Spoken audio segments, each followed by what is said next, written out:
If you want to install fonts in DaVinci Resolve 20 and actually see them show up inside your project, this guide will walk you through the process step by step.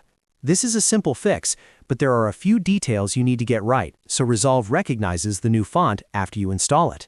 And if this video helps you out, make sure to hit like, subscribe, and stay tuned for more quick tutorials like this. First, before you do anything else, close DaVinci Resolve 20 completely. This is important because if Resolve is still open while you install a font, it may not detect the new font right away. So make sure the app is fully closed before moving on. Next, find the font file you downloaded on your computer. In most cases, fonts come inside a zip folder, so if that's what you have, extract it first. Once the file is unpacked, look for the actual font file. It will usually end in .ttf for TrueType or .otf for OpenType. Those are the files you want to install. Now, right-click the font file. In the menu that appears, choose Install for all users. This is the best option because it places the font into the main Windows font directory, which makes it available system-wide and easier for DaVinci Resolve to detect properly. If you only install it for one account, it may still work, but installing for all users is the safest and most reliable method.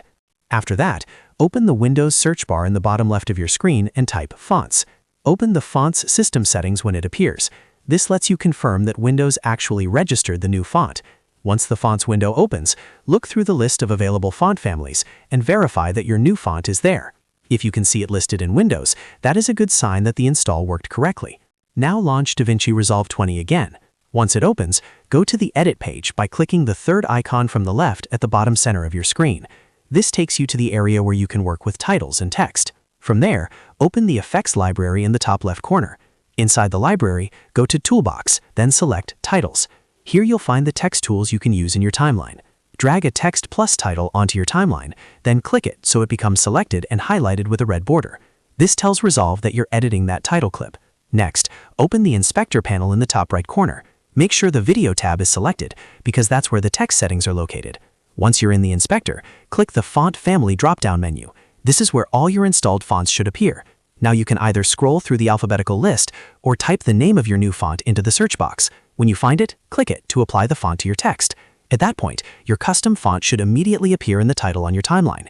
If it doesn't show up right away, double-check that Resolve was closed during installation and restart the program again if needed. And that's it. You've successfully installed a font and used it inside DaVinci Resolve 20. Once you know this process, it becomes really easy to customize your titles, create more professional graphics, and give your edits a unique look. If this tutorial helped, please give it a like, subscribe for more DaVinci Resolve tips, and I'll see you in the next one.